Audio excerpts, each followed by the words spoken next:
essa nossa primeira entrevista de hoje. Então, a gente recebe aqui no estúdio, nós estamos divididos, algumas pessoas entram por link, outras aqui no estúdio.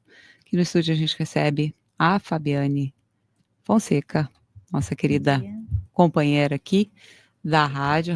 A Fabiane é filha da pesca, também é liderança lá no Pontal da Barra, é bióloga, chefe de gabinete da Secretaria Municipal de Urbanismo. Também agora é o Rodolfo? Isso. O Rodolfo Ribeiro, que é arquiteto e urbanista, diretor da unidade de projetos da Secretaria Municipal de Urbanismo. O Rafael Milheira está por aí já? Ele não vai conseguir vir hoje. Ah, não vai poder vir, tá bem. E então a gente recebe o Ronaldo Costa, que está online com a gente, né? Também. O Ronaldo, que é servidor do Instituto ICMBio, Instituto Chico Mendes de Conservação da Biodiversidade. A gente vai conversar então sobre esse anúncio da Prefeitura de um projeto bem grande e que prevê aí soluções ecológicas para enfrentar a crise climática na Barra. Então, vamos conversar sobre esse assunto. É um projeto pioneiro e que conta aí com a natureza justamente para mitigar os danos do avanço da crise climática. Sejam muito bem-vindos ao Contraponto. Bom dia, uma alegria tê-los aqui. Bom dia, muito obrigada. A gente que agradece a presença. Então, como é que acho que a gente pode entender melhor o projeto a partir do momento que a gente compreende o que precisa ser enfrentado? Fabiane Fonseca, tu que é liderança local, né? De explicar para a gente como é que a crise climática tem afetado a comunidade da Barra. Bom dia, então, a todas as pessoas, quem está aqui no estúdio, quem está nos acompanhando. Primeiro, mais uma vez, agradecer a oportunidade de a gente estar aqui, divulgando as ações que a gente tem feito enquanto governo, em diálogo com as comunidades mais vulneráveis da cidade de Pelotas. Bom, a Barra de Pelotas, ela é uma das 8 comunidades tradicionais ribeirinhas que a gente tem no nosso município, desde 2024, reconhecidas enquanto parte do patrimônio histórico, cultural e material da nossa cidade. E a caracterização de comunidades ribeirinhas é porque são comunidades que vivem nas beiradas, né? Então, a gente tem desde a Ponte do Rio Grande até a Colônia Z13, essas comunidades distribuídas, instaladas, vivendo, mantendo o seu modo de vida tradicional nas beiradas da água. E o impacto da crise climática, ele acaba sendo direto, né? Porque toda e qualquer subida da água, enchente, inundação, são as primeiras comunidades a serem atingidas, e na Barra não é diferente, né? A Barra, especialmente, ela tem uma relação de ser atingida mais fortemente, porque ela recebe as águas tanto do Canal São Gonçalo, quanto as águas que vêm mais pela lagoa, propriamente, assim, né? Então, é um local que historicamente sofre com alagamento, com inundações, né, que afetam as residências, que afetam as casas, os locais de armazenamento dos petrechos de pesca, de beneficiamento dos pescados, enfim. Então, a Barra, ela vem sendo atingida principalmente pelas inundações, né, que atingem essas questões mais estruturais das casas e também a estrada, né? Então, em 2023, a gente teve a enchente que aconteceu aqui em Pelotas, né, e atingiu algumas regiões, não foi tão grande quanto a de 2024, que atingiu grande parte do município, mas as comunidades ribeirinhas, elas foram brutalmente atingidas na enchente de 2023, e a gente sempre comenta, né, que infelizmente nós ficamos 5 meses sem estrada, né? Então, é uma comunidade que vive com esse dilema, né, de ter uma única estrada de acesso, até pouquíssimo tempo, nunca tinha tido transporte coletivo, uma comunidade que tem difícil acesso aos equipamentos públicos, como saúde, ao posto de saúde, ao CRAS, à escola. Então, é um conjunto de fatores que colocam aquela comunidade, a minha comunidade, a nossa comunidade, como vulnerável socioambientalmente às mudanças climáticas, não só pela inundação, mas também pela dificuldade de acessar os equipamentos públicos. E é um olhar que a gente tem mudado, né? Então, desde que a gente assumiu o governo, a gente tem tido uma atenção, um olhar especial para as comunidades mais vulneráveis. A primeira ação que a gente desenvolveu foi no Passo dos Negros, Rodolfo está aqui, né, um dos responsáveis pela condução do processo lá no Passo dos Negros, uma das comunidades ribeirinhas também bastante vulnerável. Outra ação, então, agora tem sido na Barra, a gente também tem um olhar muito atento à Z13, e muito em breve a gente vai estar desenvolvendo um conjunto de ações também para a comunidade do Pântano. Então, eu faço esse destaque, que é um olhar sensível para as comunidades vulneráveis, principalmente para as que vivem nas beiradas, que enfrentam as mudanças climáticas de uma forma muito grave, assim, né? E a Barra se encaixa nesse contexto, desse olhar sensível que a gente tem para todas essas comunidades. Quer falar um pouquinho sobre o trabalho no Passo? Posso falar? Bom dia, então, a todos. Bom dia. Obrigado pelo convite. Que bom a gente estar aqui, poder falar dos projetos que a gente vem desenvolvendo. Então, eu faço parte da Secretaria de Urbanismo, na unidade de projetos. A gente vem trabalhando com uma série de projetos que já estavam acontecendo e também novos projetos, como é o caso aqui desses editais, dessas fontes de recursos, como é o edital do Boticário, do qual a gente fez parte para lançar o projeto da Barra. Mas antes disso, no início, no projeto do Passo dos Negros, eu acho que tem uma questão bem especial que eu queria destacar, é a integração que a gente fez com as secretarias para a atuação. Então, além dessa, a nossa busca por diferentes formas de fontes de recursos para a gente conseguir implementar e executar esses projetos que a gente vem executando, uma questão é a intersetorialidade dentro da prefeitura, assim, para a gente conseguir abranger temas como são complexos os contextos urbanos nos quais a gente está atuando. Então, no Passo dos Negros, a gente teve uma forte atuação com a Secretaria de Habitação, com a Secretaria de Assistência Social, com os serviços urbanos, com a Defesa Civil, com o SANEP, enfim, que foram vários temas que foram sendo suscitados pelos moradores e que a gente foi tentando encontrar diversas formas de como ir construindo alternativas para solucionar essas questões, e que passavam por questões assim mais simples, mais básicas, que a gente conseguia resolver com recurso próprio, o próprio serviço da prefeitura, entre essas secretarias que estavam envolvidas, até outros projetos que abrangiam maior aporte de recurso e que a gente se dedicou a desenvolver eles e submeter às políticas públicas do governo federal.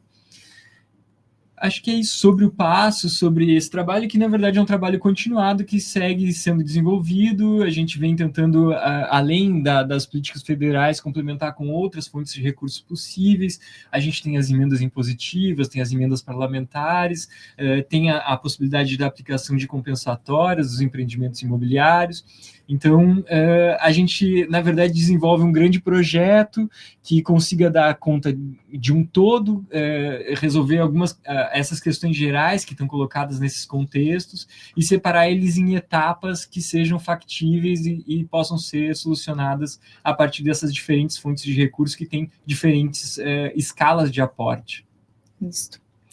É o que a gente tem chamado de ação popular integrada no contexto do governo, né? Que a gente mobilizar diferentes secretarias e também parcerias com outras instituições para se inserir nos territórios e tentar, de alguma maneira, reconhecendo os limites da gestão pública, melhorar a qualidade de vida, né, das pessoas que vivem nos territórios mais vulneráveis.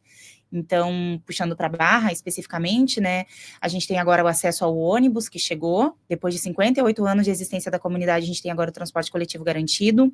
A gente teve um mutirão da equipe da Unidade Básica de Saúde, foi a primeira vez que teve um mutirão lá na Barra, em que foi a equipe para fazer vacinação, foi a equipe médica, com enfermeiros, com médicas, enfim, com todo o suporte da UBS dentro do território para fazer esses atendimentos, e a gente tem uma perspectiva de um trabalho continuado da saúde, inclusive com oficinas terapêuticas, considerando que as mudanças climáticas, elas têm gerado adoecimento e sofrimento psíquico nas pessoas, né, e que demandam uma atenção especial, e claro, a gente entende que a rede dos CAPs, ela tem um limite de atuação, e por isso a possibilidade das oficinas terapêuticas ocorrendo no território, né, para estar lidando com esses desafios em termos de saúde mental das pessoas com sofrimento em virtude das mudanças climáticas, né. Então, isso é mais um elemento que está ocorrendo no território. A gente tem também o próprio projeto da Estrada da Barra, que também está ali na CEURB, né, a condução da requalificação de toda a nossa estrada, né, que foi uma conquista da comunidade, a partir de recursos da Defesa Civil Nacional. Então, as adequações do projeto, tudo isso vai ser construído em diálogo com a comunidade também, né, parte ali pela unidade de projetos. E aí, esse projeto da resiliência climática, que foi contemplado no edital do Fundo Boticário, ele está nesse contexto inteiro, né, de pensar outras melhorias no contexto da Barra de Pelotas, enquanto parte de uma ação popular integrada, que envolve, então, diferentes secretarias e também outras instituições, como é a Universidade Federal de Pelotas, a Universidade Federal do Rio Grande e o Instituto de Conservação da Biodiversidade, o ICMBio, né, que está aqui o Ronaldo representando a instituição, né, então sendo parceiros para pensar a ação nesse local, né.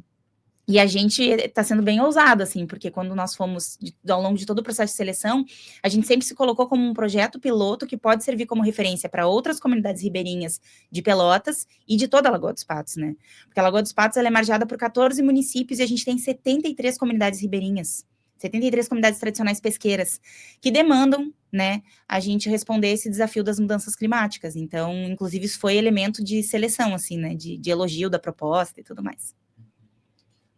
Ronaldo está com a gente, acho que deixa um espaço para ele.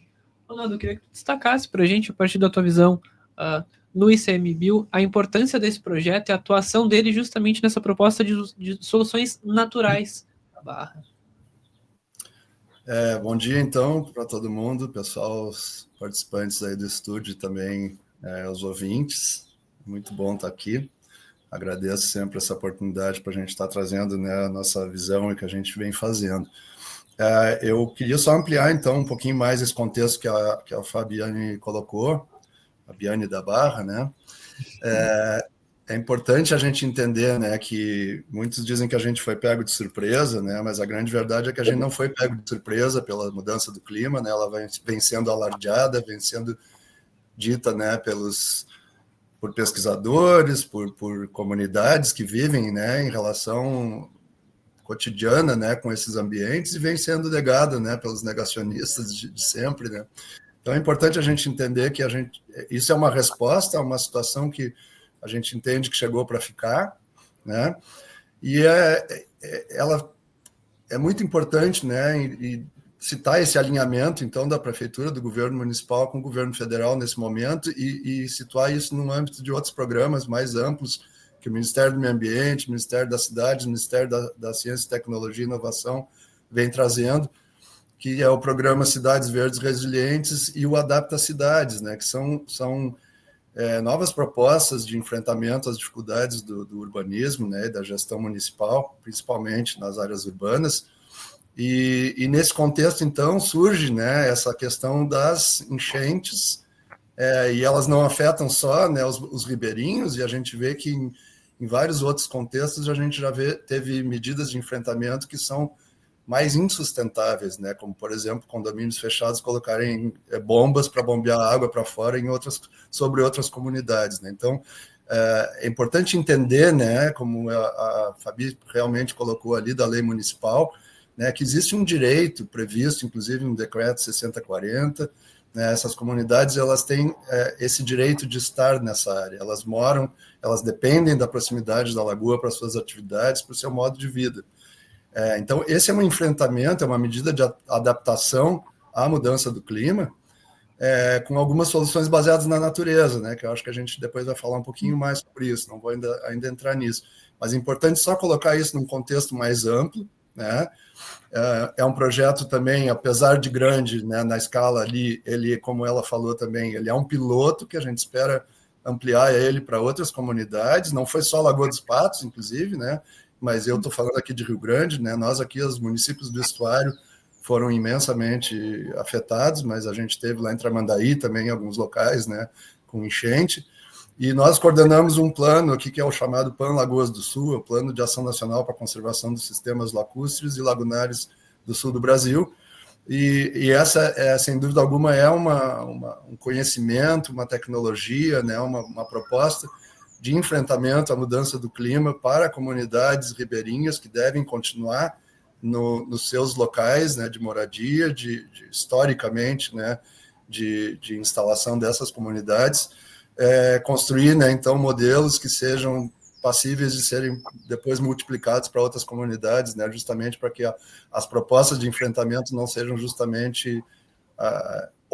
né, extremamente segregacionistas, de retirar as comunidades, ou propostas, né, que vão justamente na contramão, né, da manutenção do ambiente, né, que é a construção de diques, de estruturas cinzas, estruturas de concreto, né, que tendem, na verdade, além de destruir o ambiente, ainda piorar a situação, né, da erosão, né, da destruição do ambiente natural. Então, de novo, né, o ICMBio se juntou como parte do Ministério do Meio Ambiente, né, dentro das nossas competências, que são ligadas mais à questão aí da conservação do ecossistema, né, para que a gente possa, então, além de apoiar a comunidade do Pontal da Barra de Pelotas, produzir, então, né, conhecimento, tecnologias e ideias, né, para serem levadas para as outras comunidades que vivem em situações análogas. Nesse momento, acho que era isso. Eu acho que é importante também trazer, porque tem muita gente que nos ouve que não tem muito conhecimento, né? Acho até que quando a gente fala em soluções baseadas na natureza, queria pedir para que vocês pudessem dar alguns exemplos de como isso é conduzido na prática. Por exemplo, na Barra, né, que a gente já conhece, é um ponto turístico de Pelotas muito celebrado por muitos pelotenses, então a gente já tem mais ou menos uma ideia. O que ali na Barra pode ser tido como exemplo nessa integração entre solução e natureza? Eu acho que um ponto de partida é a gente entender qual que é o problema que a gente quer enfrentar, né? Se a gente olha para a Barra e pensa que a única preocupação ela tem que ser com a vegetação, com a biodiversidade que está ali, a gente vai pensar soluções baseadas na natureza, estrito senso, da ecologia. Mas a gente tem uma análise ampliada, a gente entende que quando a gente fala da natureza da Barra de Pelotas, ela inclui o banhado, os corpos hídricos que rodeiam aquele banhado e a comunidade que está ali instalada há muitos anos, né? A comunidade mais recente há mais de 50 anos, e as pesquisas do professor Rafael Milheira, que é integrante da equipe, que é arqueólogo, evidenciam que há 2000 anos aquele território é usado por comunidades, populações que dependem da pesca, né? Então, quando a gente pensa soluções para um território vulnerável, a gente tem que considerar todos esses aspectos. Por que eu estou dando esse contexto? Porque nós apostamos, né, porque também tinha um limite de recurso no edital, nós apostamos em 3 soluções. A primeira, que é a recomposição do ambiente natural, da vegetação natural que protege tanto o banhado, tanto a nossa costa, quanto a comunidade. Então, a recomposição daquilo que a gente chama de junco, que é a nossa marisma, o ambiente juncal, né, como o Ronaldo sempre coloca, e da mata de restinga, que é a mata que fica logo em seguida, quando a gente está saindo do ambiente aquático e indo para o ambiente continental, a gente tem uma mata que se constitui, que é chamada mata de restinga, que ela é muito importante para fixar o solo, para evitar a erosão, o comer as bordas, que a gente ouve das comunidades, a comunidade está sendo comida pela água. Isso a gente consegue proteger com soluções baseadas na natureza, que envolvem plantio da vegetação natural dali, que fixa aquele solo, né? Então, essa é a primeira solução que a gente aprovou no edital, né, que é a recomposição, reconstituir aquele ambiente natural, com a vegetação natural que tem dali, que vai servir não só para fixar o solo, mas também é berçário para as próprias espécies pesqueiras. Então, o camarão, ele se reproduz nesse ambiente, o siri se reproduz nesse ambiente, os peixes se reproduzem nesse ambiente, né, que é a marisma, né, que é esse ambiente do junco. A segunda melhoria que a gente pensou, então, é o tratar um problema que é grave em todo o país, e em Pelotas não é diferente, que é a questão do esgoto, né? Então, hoje a gente não tem um tratamento de esgoto em boa parte da cidade, e ali na Barra não é diferente, né? Então, é tratar, em alguns, tentar um sistema coletivo de tratamento do esgoto, para que aquilo que é lançado nos corpos hídricos seja o mais purificado possível, né, o mais tratado possível, e que também garanta melhor qualidade de vida para as pessoas e evite a contaminação de um corpo d'água como um todo. E aí, a terceira ação que a gente pensou no projeto, que são as melhorias habitacionais, algumas pessoas podem pensar, tá, mas o que isso tem a ver com solução baseada na natureza? E aí eu volto na questão inicial que eu coloquei, que é que envolve as pessoas, né? Então, a gente tem ainda na Barra muitas pessoas que vivem em casas, e aí meu colega aqui depois vai poder detalhar mais, que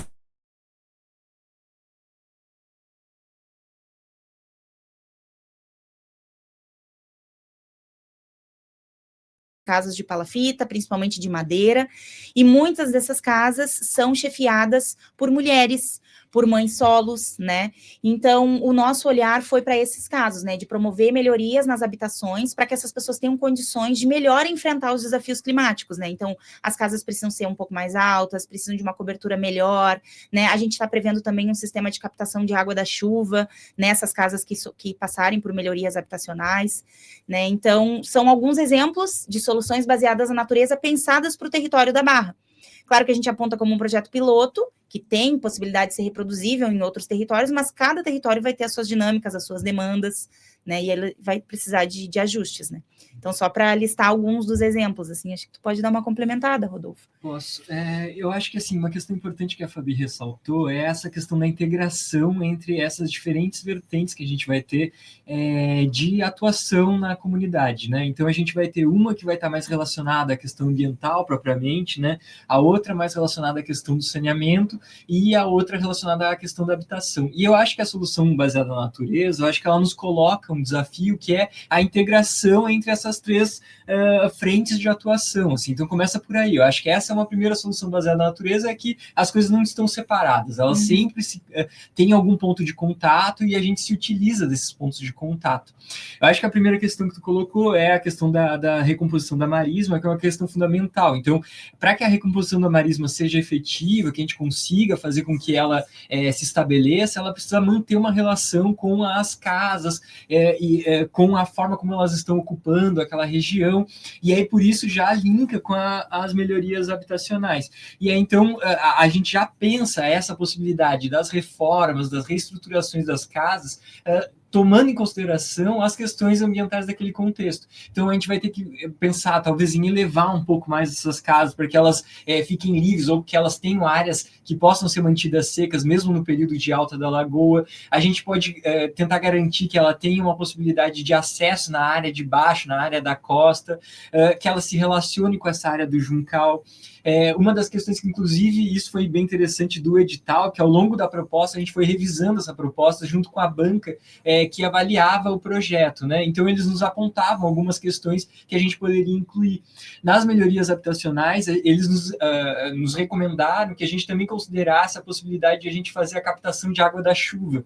Então, a captação de água da chuva, um sistema de cisternas, enfim, todo um sistema para a gente conseguir recuperar, de certa forma, essa água, e também não colocar toda essa contribuição do pluvial na parte de drenagem da via, que é um problema que a gente enfrenta lá hoje. Então, essas soluções que vão encontrando possibilidades na natureza de a gente se aproveitar de artifícios daquele contexto e tentando, ao mesmo tempo, equilibrar soluções de demandas de infraestrutura. É o caso da captação da água da chuva.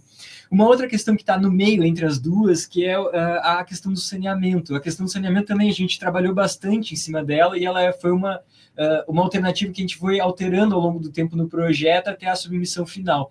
Inicialmente a gente tinha imaginado a questão das fossas altas, né? Porque a gente tem uma questão que é um desafio importante a ser considerado, né? Não é um caso específico da Barra, mas talvez, e aí também tem esse caráter de projeto piloto, assim, que a gente sempre defendeu na proposta, e eu acho que dá um corpo e dá força para a proposta, que é a possibilidade de replicar essa solução em outras áreas costeiras, né? Então a gente tem uma área onde a gente tem a possibilidade da subida da lagoa, da descida, então os níveis de água da fossa, ela tem que estar acima, de certa forma, da lagoa, ou ela tem que estar imune, de certa forma, à subida ou à descida da água. Inicialmente, a gente tentou por essa estratégia de colocar as fossas altas acima da cota de inundação, e num segundo momento a gente imaginou uma alternativa a essa fossa, que é uma fossa completamente anaeróbica. Então, ela não tem impacto no solo do entorno, e ela também não tem impacto de se a água subir ou descer, ela estaria isolada. Além disso, nesse sistema de saneamento, uma das questões fundamentais que a gente também encarou é que ele fosse possível de ser feito coletivamente, então que ele atendesse mais de uma casa. Então a gente está imaginando aí 2 a 3 sistemas na Barra que vão atender algumas casas. Isso são coisas que a gente ainda vai detalhar ao longo do projeto, e a gente tem uma previsão para isso. E esse sistema, ao final dele, que é isso que a Fabi comentava, ele entrega uma qualidade do efluente, que é uma qualidade que a gente está imaginando, é uma fossa que ela tem um sistema interno dela, por bactérias, por deposição, enfim, e que ela chega ao final com um tratamento que é de quase 90% da qualidade do efluente. Ainda no final do efluente, o pessoal da banca, quando a gente comentava sobre o projeto, nos comentaram, olha, quem sabe vocês incluam também mais outra alternativa, mais uma solução baseada na natureza para complementar esse sistema de saneamento. e aí o que a gente colocou, o que eles chamam de wetlands, mas em português seria banhado, né, ou área molhada, assim, e que é basicamente o contexto ali que a gente tem na região da Barra. Então, é um tratamento que a gente coloca o efluente numa bacia, onde a gente tem vegetação nativa que está ali naquele espaço, e que essa vegetação se alimenta, de certa forma, desse efluente, e aí depois de ela passar por esse sistema, ela é ligada ao curso d'água. Então, essas foram algumas das soluções baseadas na natureza que a gente utilizou. Teve mais uma também que eu acho que vale a pena ressaltar, que é a questão também relacionada à drenagem, que é uma questão importante aqui para a cidade de Pelotas. Ali na Barra, a gente tem o escoamento superficial da drenagem, porque a gente tem uma composição que são casas ao longo de uma via, né, dos dois lados da via. A gente tem essa via que ela faz o direcionamento da drenagem superficial, que chove, e essa drenagem superficial, ela hoje escorre seguindo o leito natural, ou como ela está colocada lá, e isso acaba desassoreando algumas partes, enfim, ela causa alguns problemas por ela não estar direcionada, digamos assim, essa drenagem superficial. Uma sugestão também que a gente implementou no projeto foi de a gente fazer o direcionamento dessa drenagem, que é o abaloamento da via, conseguir construir as canaletas, e ao longo de, não me lembro qual é exatamente agora a metragem, mas eu acho que entre 40 e 50 metros, a gente construiria pequenos jardins drenantes, que esses jardins não são exatamente para que se a água infiltre propriamente no solo, naquele espaço, mas que elas amorteçam assim, a velocidade, a vazão com que a água vem da chuva, acalme aquela água e aí ela distribui de volta para o corpo d'água. Então, evitando essa questão da erosão, a manutenção da via. Enfim, então acho que são todos esses aspectos assim que compõem a proposta e que estão ligados à questão relacionados a soluções baseadas na natureza. E eu acho que eu destacaria de todos eles essa capacidade de integração entre todos os setores. Então, a gente está falando da questão ambiental, a questão de saúde, a questão de saneamento e a questão habitacional. Acho que podíamos falar também como é que vão ser medidos os impactos, os resultados, para que a partir deles, então, realmente funcionou, vamos replicar, ou não funcionou, vamos adequar, e, né, como é que vai ser, como é que vocês estão planejando essas métricas, vamos dizer assim? Perfeito. Durante o processo de seleção, uma das etapas do projeto era definir quais seriam os indicadores para cada uma das metas que a gente estabeleceu, né? Então, para recomposição de marisma, a gente vai avaliar desde a questão mais biológica mesmo, assim, que é o quanto daquela vegetação realmente cresceu, sobreviveu depois do plantio, cresceu, se expandiu, enfim, então os indicadores vão neste nível também. O mesmo em relação à qualidade do efluente que é liberado antes do tratamento e após o tratamento. A gente também prevê, né, uma relação de percepção com a comunidade a todo momento, né, e aí quero destacar que durante o processo de seleção a gente incorporou também outras 2 metas, além dessas 3 maiores, né, de soluções baseadas na natureza, que é o estabelecimento de um processo continuado de participação popular. Então, a primeira ação do projeto, depois de assinado o contrato, que a gente está em vias de assinatura entre essa semana e semana que vem, a primeira ação do projeto é o estabelecimento de uma comissão com a comunidade. Isso está previsto, né? Nós tivemos a aprovação mediante a inclusão dessa etapa, para que a comunidade acompanhe toda a implementação do processo, para que a comunidade auxilie na construção dos critérios de seleção, porque não serão todas as casas contempladas com o sistema de tratamento. Hoje a gente tem em torno de 60, 70 famílias na Barra, eu sempre destaco a dinamicidade que a gente tem nos territórios pesqueiros, né? Em período de safra a gente tem mais famílias morando no mesmo território, em períodos de baixa safra a gente tem menos famílias. Então, a própria definição de quais serão as casas atendidas, ela passa para um olhar primeiramente técnico, né? Principalmente de engenheiros, arquitetos, assistentes sociais, enfim, que compõem a equipe, mas ela vai ser construída em diálogo com essa comissão comunitária que vai ser construída. Essa é a primeira etapa, que vai acompanhar, então, esses indicadores. Então, tem os indicadores tanto biológicos, ecológicos, arquitetônicos, enfim, né, e de sanitários, mas também os indicadores de percepção ambiental da comunidade em relação de cada etapa que vai ser desenvolvida. São 4 semestres de execução do projeto, 2 anos, né. E um outro elemento que a gente incluiu também bem-sucedidos ou não na proposta, a gente espera muito que sim, a gente está trabalhando muito para que sim, né? Toda a proposta ela vai ser acompanhada por uma equipe de educomunicação da Universidade Federal do Rio Grande para fazer o registro, para que isso sirva, então, como subsídio para comunicação do que está sendo feito para os outros territórios, né? E para a gente também historificar isso que está acontecendo no território, né? É uma virada de chave, gente, do olhar sobre a Barra. Eu sempre digo, até eu vir fazer um mestrado sobre a Barra, tudo que eu lia era zona de risco, ocupação irregular, as pessoas não têm que estar ali, a lógica é remocionista. E a gente vira a chave, a gente tem um poder público realmente coerente, olhando para um território a partir de uma perspectiva de justiça social, né? Entendendo que não é possível remover a comunidade tradicional pesqueira do seu território, porque isso é extermínio de cultura, né? Então é uma virada de chave. E ela vai ser acompanhada, assim, pela comunidade, por essa equipe de educomunicação registrada. E a liberação do recurso ela é condicionada ao retorno a cada semestre. Então, a gente não vai ter todo o recurso de uma única vez, o recurso não é tão alto assim, são R$ 614.900, não é muita coisa, mas dá para fazer muita coisa. Eu sempre penso isso, né? Então, todo o processo ele vai ser acompanhado, monitorado pelo BRDE e também, que é a fonte de financiamento, não, de subsídio, porque não é financiamento, é subsídio mesmo, e pela própria comunidade. O Ronaldo, eu queria que tu trouxesse para a gente, acho que seguindo nessa questão desses 3 indicadores que vocês tinham comentado mais cedo, a questão do resgate desses... Calma aí. Da recomposição do ambiente natural, também a questão do saneamento e essas melhorias habitacionais, acho que o Ronaldo pode contribuir para a gente através da visão do ICMBio para o desenvolvimento desses marcadores, né? Tá com o microfone fechado, Ronaldo. Desculpa aqui que eu estava silenciado, me silenciaram. A gente tem uma certa trajetória aqui na FURG, né? Eu estou falando aqui de Rio Grande, né? De alguns projetos piloto, né? De recuperação de marisma aqui numa lagoa chamada Saco da Mangueira, que vocês devem conhecer, né? E existe publicação a respeito, e a gente pretende, então, transpor esse conhecimento, né? Que de alguma forma já foi publicado no meio acadêmico,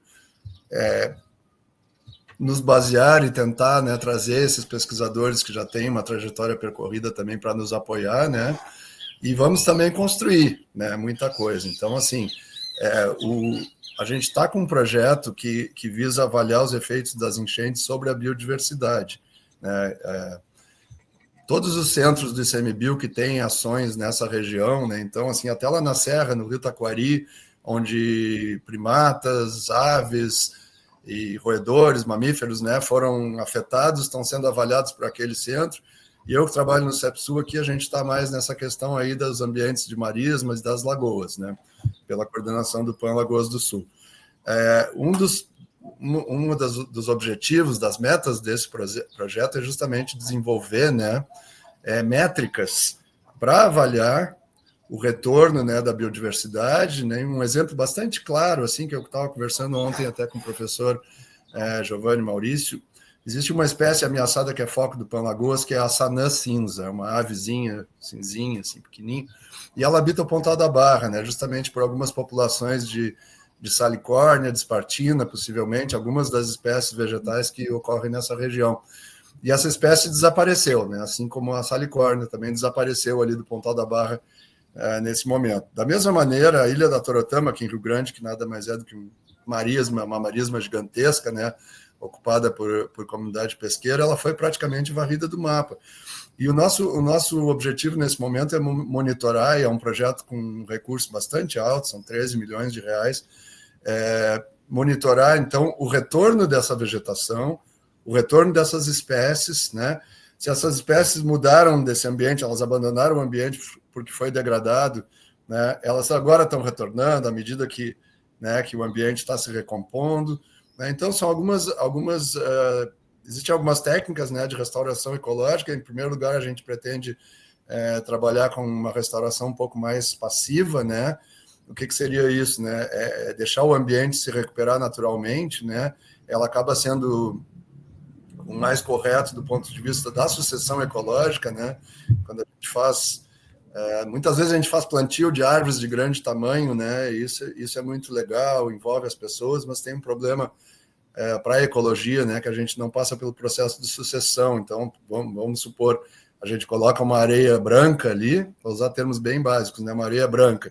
e eu planto uma figueira, uma corticeira, eu não vou ter um processo importante ecológico que é a formação de solo. O que é isso? Começar a crescer gramíneas que com o tempo vão morrendo e vão se decompondo e constituindo, né, um banco de matéria orgânica em aquilo aí, então vai deixando de ser areia para se tornar um solo rico, né, em nutrientes, para a partir daí então começar a crescer uma vegetação mais arbustiva, e aí depois daqui talvez há 20, 30 anos tenha realmente uma figueira e uma corticeira trazida pelas aves, né, que começam a ocupar aquele espaço, né? Então muitas vezes, à medida que a gente planta uma árvore grande, tu tem os sombramentos da região e não vai crescer mais a gramínea ali embaixo, que não vai morrer para produzir matéria orgânica, né? Então, dei toda essa volta para dizer o quê?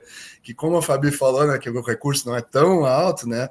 A gente não vai fazer um gigantesco plantio de marisma, chegar lá no dia seguinte tá aquele mato, né, de gramíneas plantadas, né? A gente vai tentar recompor o plano de lama, né? Vamos dizer assim, a estrutura física, né?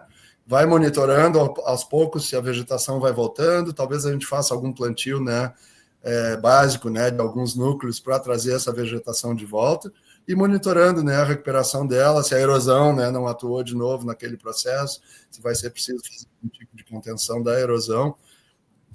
Novamente, sem concreto, né, procurar alguma solução baseada na natureza, uma estrutura não rígida e que seja com o tempo se desmanchada ali, né, incorporada ao solo, né, de novo, para criar um banco de matéria orgânica, e por aí vai, né. Então, assim, além, né, da construção, né, da restauração do ambiente, a gente vai estar junto com isso também, construindo, né, os próprios indicadores, né, apesar da gente tá falando em criar modelos, né, pilotos que possam ser reproduzidos, a gente sempre vai entender que cada ambiente é muito diferente, né, as condições de salinidade ali são muito diferentes.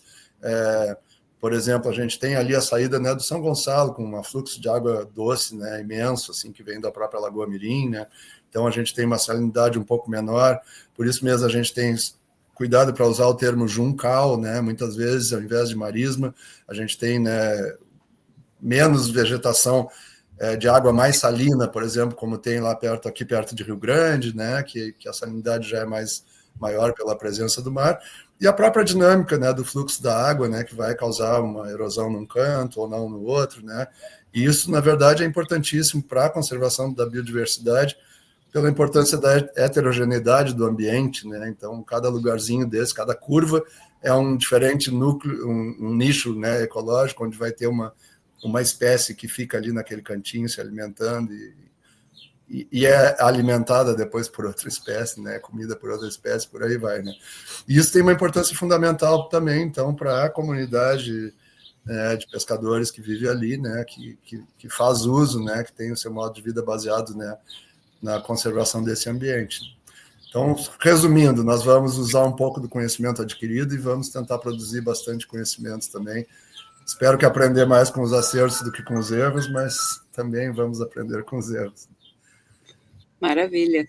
Gente, 12:00 em ponto, a gente precisa encaminhar o final da entrevista, mas antes de acabar, Fábio comentou que a assinatura deve acontecer agora nos próximos dias. A partir da assinatura, quando começa a execução do projeto? Pronto. Então, a gente tem etapas burocráticas antes da gente começar propriamente, né? A gente tem esse momento da assinatura, que vai ocorrer nos próximos dias. Depois, a gente tem um momento que a gente já vai se inserir no território para respeitar um documento chamado Protocolo de Consulta da Lagoa dos Patos, Protocolo de Consulta das Comunidades Tradicionais Pesqueiras da Lagoa dos Patos, que é um documento previsto na OIT 169, que guarda o direito das comunidades tradicionais serem consultadas antes de toda e qualquer atividade incidir sobre o seu território. E a gente entende que é fundamental respeitar esse instrumento. Então, nesse inteirinho entre a liberação do recurso, propriamente, para a gente poder, né, fazer o processo, enfim, todas as licitações necessárias, a gente vai fazer a consulta à comunidade, apresentando a proposta, identificando eventuais ajustes dentro daquilo que for permitido de ser ajustado a partir do nosso plano de trabalho. E, paralelamente a isso, a gente está trabalhando nos estudos técnicos do licenciamento ambiental, porque as nossas atividades previstas, 2 delas são passíveis de licenciamento ambiental, e é preciso de todo um estudo técnico, submissão para os órgãos competentes, um deles é a nível de SQA, e outro a nível de FEPAM. Então, paralelamente a esse processo de consulta a comunidade, né, de consulta pelo protocolo de consulta, a gente vai estar conduzindo os estudos técnicos e após a gente ter a liberação das licenças, então, a licença de instalação, a gente vai ter a liberação da primeira parcela do recurso para poder, então, iniciar a execução propriamente, tá, das ações ali no plano de trabalho.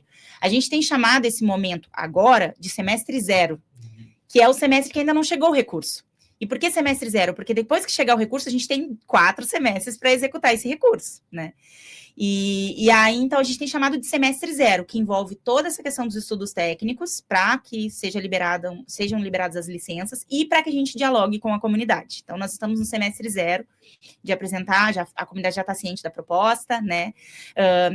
E logo em seguida a gente vai estar fazendo uma apresentação, assim que nós assinarmos o contrato, a gente vai lá fazer uma apresentação mais detalhada com todas as equipes. Aí quero destacar que além da CEURB, né, Secretaria de Urbanismo, a gente tem na equipe a Secretaria de Habitação, a Secretaria de Qualidade Ambiental e também o SANEP, né, além da UFPEL, da FURG e do ICMBio. Então toda essa equipe vai estar lá, né, para que a gente faça essa apresentação. Existe previsão para a espera dessas licenças até o início do ano que vem, metade do ano que vem? Não, antes disso. A gente acredita que até o final do ano já esteja tudo resolvido para que a gente já possa dar início às atividades no ano que vem, assim, em janeiro, provavelmente, né? Iniciar o processo das licitações, enfim. Só uma última pergunta, então, antes de acabar. Tudo dando certo. Os indicadores vindo super ok, decidido que o projeto então vai ser replicado. Já existe alguma indicação de qual a próxima comunidade a receber essa iniciativa? Essa iniciativa propriamente, acho que a gente não pode dizer, olha, dando certo na Barra, a gente já vai para tal comunidade. Mas como a gente ressaltou no início, a gente está com um olhar atento para todas as comunidades socioambientalmente vulneráveis na cidade. Então, a gente sabe que a comunidade da Ponte do Rio Grande, né, é extremamente vulnerável e tem uma relação muito comum com a da Barra, né, seja pela relação de inundação, enfim, seja pela dificuldade de acesso aos equipamentos públicos, né, água, luz, enfim. Então, é uma comunidade que a gente também, em algum momento, tem que fazer intervenções ali, né, para qualificar a qualidade de vida daquelas pessoas, melhorar, né. A comunidade do Pântano, embora ela não seja uma comunidade propriamente ribeirinha, é extremamente socioambientalmente vulnerável, e a gente já está com uma previsão de uma agenda integrada lá nos próximos dias, semanas, enfim. A gente tem a relação com a comunidade da Balsa ali, a comunidade das Zoquinhas, que também enfrenta esses desafios, e a própria comunidade da Z3, especialmente ali Junquinho e Cedrinho, que são 2 localidades dentro da Z3 que enfrentam sempre, né, problemas com inundações. E isso pensando Pelotas, mas lembrando que a gente está aqui integrados com o ICMBio, que tem essa tarefa de pensar toda, né, a nossa lagoa, toda a nossa região, enfim, então a gente espera que tudo dando certo, ou aquilo que for melhor, bem sucedido, né, que isso possa ser replicável em outros territórios, né. Maravilha. Tá bem, muito obrigada pela presença aqui no estúdio, também a participação do Ronaldo Costa, servidor do Instituto Chico Mendes de Conservação da Biodiversidade, o ICMBio. Muito obrigada pela participação, Ronaldo, super importante ouvir e entender melhor, né, essas nuances técnicas que a gente fica um pouquinho perdido, mas melhora bastante. Muito obrigada.